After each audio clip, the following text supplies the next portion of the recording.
ഞാനിവിടെ കാണിക്കാൻ പോകുന്നത് പുളിയിഞ്ചിയുടെ റെസിപ്പിയാണ്. സദ്യയിൽ എനിക്ക് ഇഷ്ടപ്പെട്ട ഐറ്റംസിൽ ഒരെണ്ണാണിത്.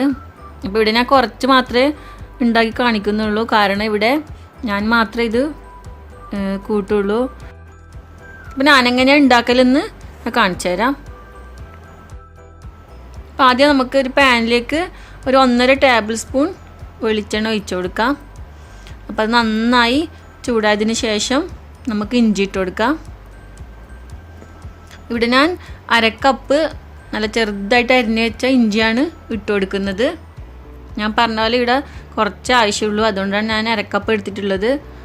ഇത് ശരിക്കും 2 ആൾക്ക് കഴിക്കേണ്ട ഇഞ്ചിപ്പുളി മാത്രമേ ഉണ്ടാവൂ.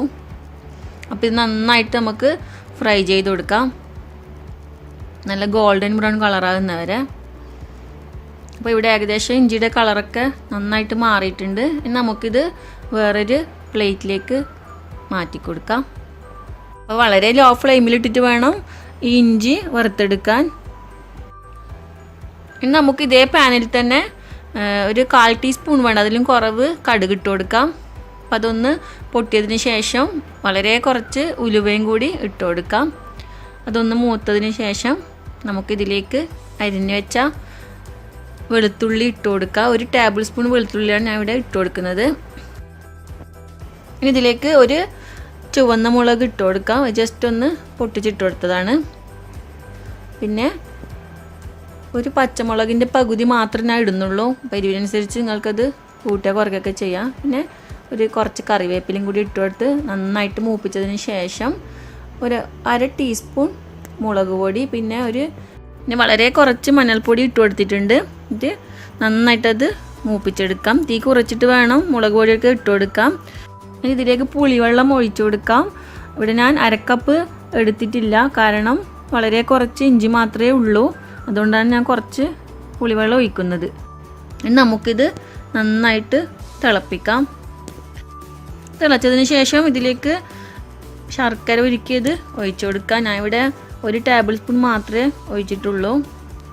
നമുക്കത് നന്നായിട്ടൊന്നും കൂടി തിളപ്പിച്ചെടുക്കാം. ആവശ്യത്തിനുള്ള ഉപ്പും കൂടി ചേർത്ത് കൊടുക്കാം.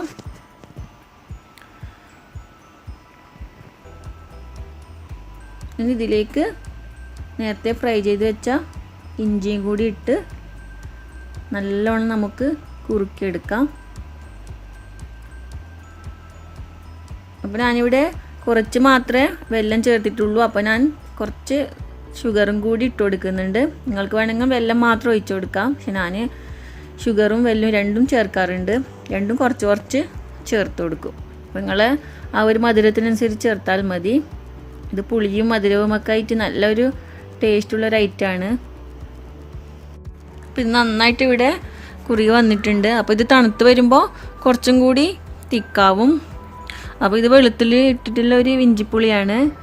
സാധാരണ പുളിയിഞ്ചിയിൽ വെളുത്തുള്ളി ചേർക്കാറില്ല എന്നാണ് തോന്നുന്നത്.